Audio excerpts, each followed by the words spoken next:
సాగు చేస్తున్న రైతులు ఎక్కువగా ప్రత్తిపై దృష్టి పెట్టి రైతాంగం సంవత్సరం ఒకేసారి ఆదాయం వస్తుంది. ప్రత్తి సాగు వల్ల నల్లరేగడి భూముల్లో శక్తి తగ్గిపోవటం వల్ల పత్తి దిగుబడి తక్కువగా వస్తుంది.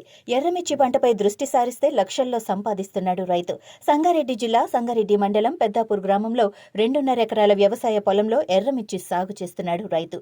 5,000 రూపాయల పెట్టుబడి పెట్టి తులం ఎర్రమిర్చి విత్తనాలు తీసుకుని నర్సరీలో పెంచి 2.5 ఎకరాల్లో సాగు చేస్తున్నాడు రైతు వేణుగోపాల్.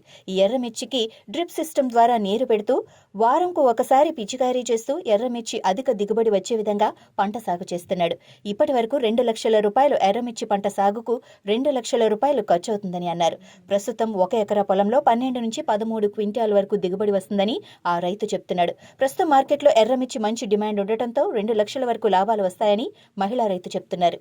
పెద్దాపూర్ అవసలి మంజూరు మేము శంకరపల్లి నుంచి తీసుకొచ్చి 5,000 తులంలో చొప్పున విత్తనాలు తీసుకున్నాం. అక్కడే పోపించినాం. నారు పెరిగిన తర్వాత తీసుకొచ్చి మనిషికి 600 చొప్పున ఇచ్చి నాటేపించినాం.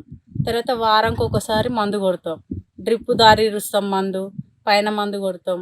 ఇంకా దీనిలోనే అంతా కలుపు గడ్డి మొత్తం అన్ని సాగు మార్గం మేమే చూసుకుంటాం. సీడ్ దాన్ని వేరే అంటే విత్తనాల పేర్లు అంత క్లారిటీ తెలియదు, వాళ్ళు తీసుకొచ్చిరు.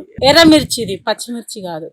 ఇప్పుడు మనం పెట్టినాం ఒక 2 లక్షల దాకా పెట్టినాం. ఇప్పుడు మనకు మించి ఒక 3-3.5 వరకు వస్తే 2 లక్షలు మన పెట్టుబడి పోయినా 1,50,000 మనకు వస్తుందని ఆదాయం మనకు కనిపిస్తేనే రేపు ముందట కూడా మనం చేసుకోగలుగుతాం. దీన్ని పెట్టాలి అన్న ఉద్దేశము మాకుంది. ఇప్పుడు ఇది అయిపోయిన తర్వాత మంచిగా అనిపిస్తే నెక్స్ట్ ఇయర్ ఇంకా కొంచెం పెంచాలి అనే ఆలోచన మాకు కూడా ఉంటుంది. 2 ఎకరాల నార వేసినాం.